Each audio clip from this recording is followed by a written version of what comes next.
Thursday, March 24th, and this is now on H&N. Those countries are lifting the restrictions brutally from too much to too few. Leaders at the largest airlines in the U.S. are urging the White House to drop COVID-19 restrictions, including mask mandates and international testing. NATO has never been more united than it is today.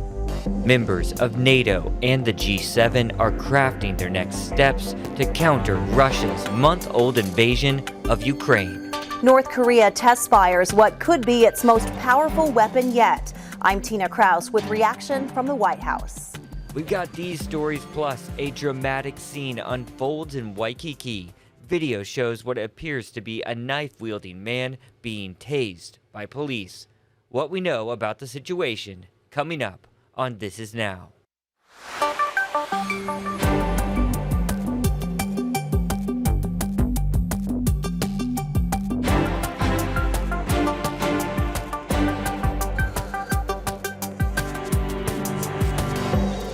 Good afternoon. Thanks for watching This Is Now on this almost Friday. You got Jonathan and Ashley right here in the H&N Digital Center. You know, you could be flying maskless very soon if a group of airlines had their way. That's right. The companies are asking President Biden to lift the mask mandate for all passengers and the COVID-19 testing requirement for international travelers. But will the White House give them what they want? Here's Amy Kiley with the factors that could be part of that answer.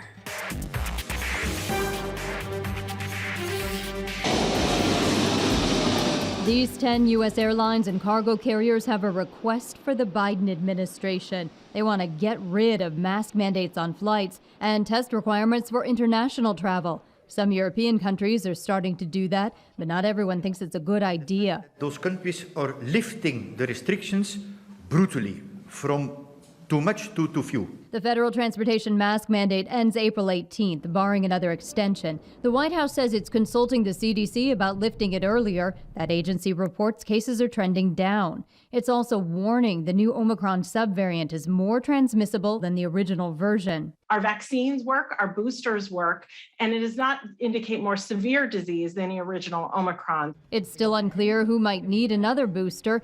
Some people have been clear they don't want to wear a mask. Look around you.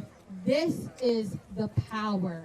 We, the people, have the power. If the Biden administration does lift the COVID-19 transportation mandates now, it can always reimpose them later. We look at hospitalizations for COVID-19. We look at hospital capacity. And importantly, we also look at cases. So all of those go into the formulation as we use those metrics for future guidance. I'm Amy Kiley reporting. And so the state's mask mandate will end on Friday at 11:59 p.m. Meheolani Richardson just talked to Governor Ige about this. Here's what he had to say. Come Monday, what can people expect at the state capitol? Do they have to wear masks at the state capitol? I mean, I think they'll have to talk with the House and Senate about what they are going to set up as protocols. I mean, you know, remember what ends at midnight on the 25th is the statewide mandatory requirement that masks be worn indoors in all facilities. Certainly businesses, organizations will have the authority and the ability to establish whatever mask requirements they would want. The CDC is recommending, right, for those instances specifically, like jails and prisons, where you have congregate living, even in nursing homes, that mask wearing should be continued. I think healthcare facilities as well. And so the Capitol, the House and Senate leadership will have to decide what the requirement will be. And you don't even know right now? I don't know. Wow. What's your personal feeling? I mean, everyone is sort of at a different place with masking indoors with other people. Come Monday, some people are, I can't wait to take it off. Other people are, oh no, I'm going to wear it for much longer indoors. Where are you personally? I am wearing masks longer indoors, and I think it gets back to where we started at the very beginning. We need to be smart we have an infectious disease in our community that is spread face-to-face indoors. And so certainly when you're in your work bubble and it's people you see with every day, you're working with them constantly, you know that they're not sick, right? And so you can probably feel comfortable about not wearing masks. If you're meeting with someone outside of your work bubble, clearly I will wear a mask when I'm meeting face-to-face with people that I don't see on a regular basis and that I wouldn't know what their status is. There's a show of unity at NATO headquarters in Belgium where world leaders, including President Biden, are gathered for their first face-to-face talks about Russia's war on Ukraine. NATO has never been more united than it is today. Putin is getting exactly the opposite what he intended to have as a consequence of going into Ukraine. We've built that same unity with the European Union and with the leading democracies of the G7. And traveling with President Biden is Hawaii News Now's White House correspondent John Decker. Now, John, in that press conference that we just saw, the president was asked about how the U.S. would respond if Russia used chemical weapons in Ukraine. What did he say? Well, I think the best way to put it, Ashley, is that he was vaguely specific. He said there would be a proportional response from the U.S. and from our allies, depending upon what the Russians did. But the president made clear that those types of actions using chemical or biological weapons, those unconventional weapons, would not go unnoticed and would not go unpunished by the U.S. and our European allies. Now, do we expect the U.S. to ramp up forces around Russia? We do. That should be announced within the next 24 hours. Since this whole crisis began over 2 months ago with the movement of Russian troops to the Ukraine border, a significant number of U.S. troops have been moved into Europe. 80,000 2 months ago, 100,000 today. We expect that number to increase even more in the weeks and months ahead. And as for where some of those troops will be sent, they'll be sent to places like Estonia, Latvia, Lithuania. Those are all countries that are in Eastern Europe that face the threat, NATO believes, of a possible, very remote, but a possible attack from Russia. And what further sanctions against Russia did the president announce today? President Biden at the news conference announced further sanctions against Russia on top of the tough sanctions which have really crippled the Russian economy. Those sanctions were focused on individuals and entities, Russian individuals and entities, including every member of the Russian Duma, its legislative body. So that was announced today. I would not be surprised to see additional sanctions announced over the course of the next few weeks. This was a first opportunity, actually, for the president to meet some of his European counterparts face to face. And I've been told that a number of sanctions were discussed that could be implemented in the weeks ahead. All right, switching gears to that humanitarian crisis underway, what did President Biden say the U.S. will assist in that? Big-time assistance. Over $1 billion in humanitarian aid the U.S. is going to provide for the 3 million Ukrainians who have left their country. Those refugees are obviously inundating many parts of Eastern Europe, including Poland in particular. So that's the financial commitment. And then the president also made a commitment to permit into the U.S. entry for 100,000 Ukrainian refugees. So that's a bit of news also the president made today at the press conference. Yeah, absolutely. And Ukraine's President Zelensky, he addressed NATO leaders virtually today. What was his message? He did. He had an opportunity to address NATO leaders and leaders of the G7. It was virtual. It was by remote, a teleconference. Once again, imploring them for the need for more military equipment, both offensive and defensive. On the offensive side, he once again asked for fighter jets, which have been denied to him by the U.S. and NATO, but making that plea again for those offensive weapons. And then on the defensive side, air defense systems. That is something that the U.S. Is in discussions in terms of providing that type of equipment to the Ukrainian military. That would go through a NATO partner. They have a lot of that equipment in their inventory. Right, Hawaii News Now's White House correspondent John Decker traveling overseas in Brussels. Thank you, John. More developing news, this time from the Asia Pacific. The White House is condemning North Korea after the country launched what is believed to be its largest ever ballistic missile, capable of possibly reaching the U.S. Tina Kraus has the very latest developments.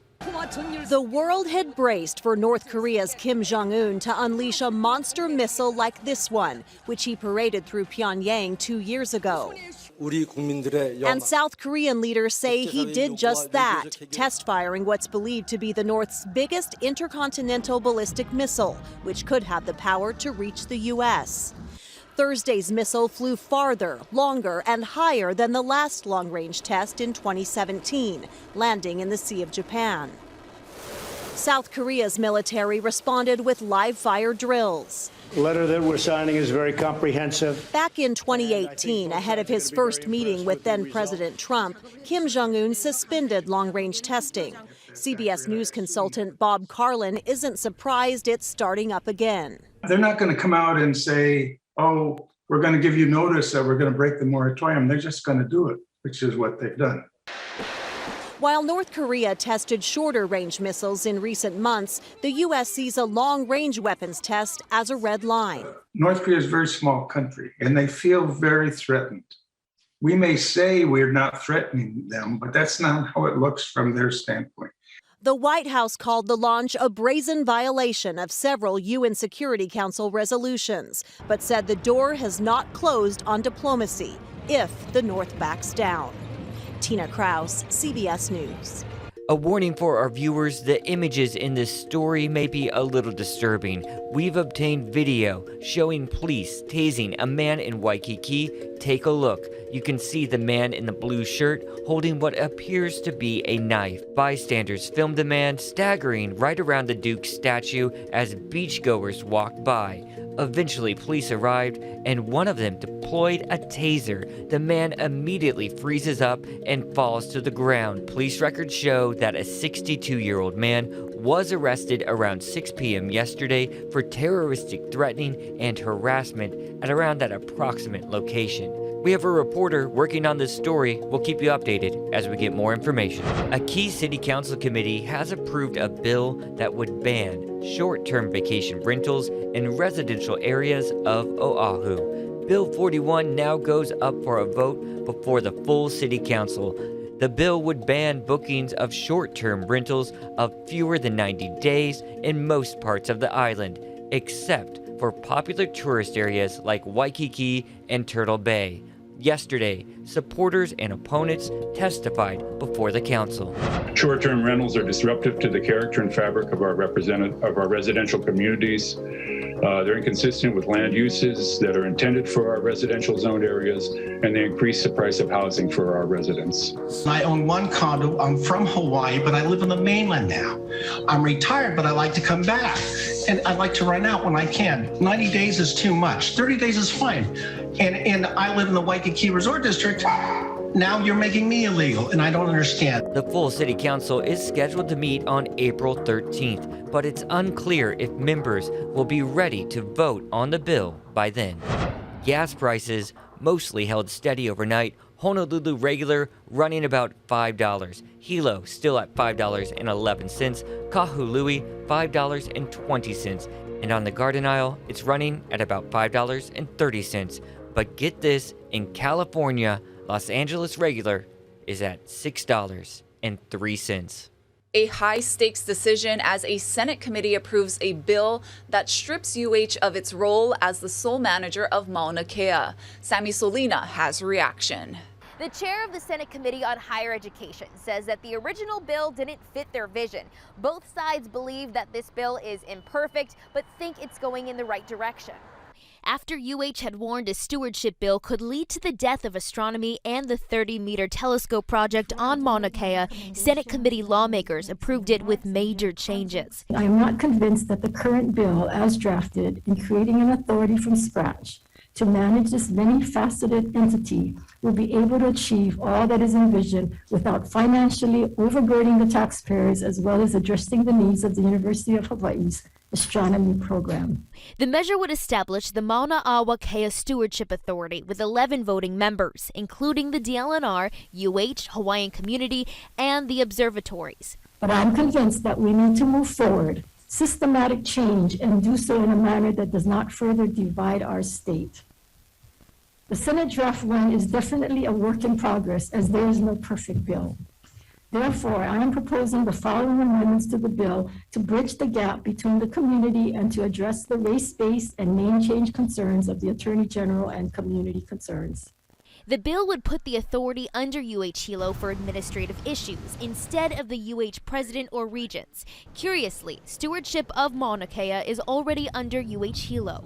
I'd rather not see UH Hilo be in that position. I just don't know that the university is the right place to care for the mountain in its entirety. Noe Wong Wilson was part of a Mauna Kea working group that came up with provisions of the bill. She says this still maintains her main goal. The most important piece to me is the fact that the intent of this legislation is to place the Mauna in the center, the focus, as opposed to placing astronomy in the focus. UH says it's assessing the bill's latest version. Advocates for astronomy and the TMT on Mauna Kea told me they think the changes are good, but they're still not happy with the bill. I think we are moving in the right direction, but the process has been rushed. And I think if we really are going to do this and strip UH of management that they've been doing for decades, that we need to make a much more concerted effort to have a conversation about this. The measure now goes to the Senate Ways and Means Committee. Sammy Solina, Hawaii News Now. Thanks, Sammy, for that update. Want to take you live outside, looking towards the airport right now. Let's see how that weekend's going to shape up. Here's Guy Hoggy with an update on those conditions, specifically the winds.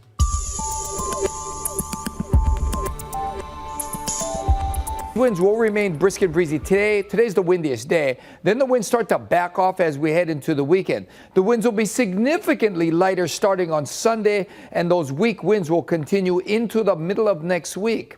Now, as far as rainfall, it's going to be a little damp today, mainly for those windward and Mauka areas, drier for leeward side. Should be a nice trading weather day. And those nice conditions will continue into the weekend. And with those lighter winds, we are expecting to see maybe a few more showers as a weak front is also expected around the Sunday time frame. Still, though, we're not expecting a washout. So make plans for the weekend. Should be pretty nice. Researchers are planning to start human trials later this year on the first male birth control pill.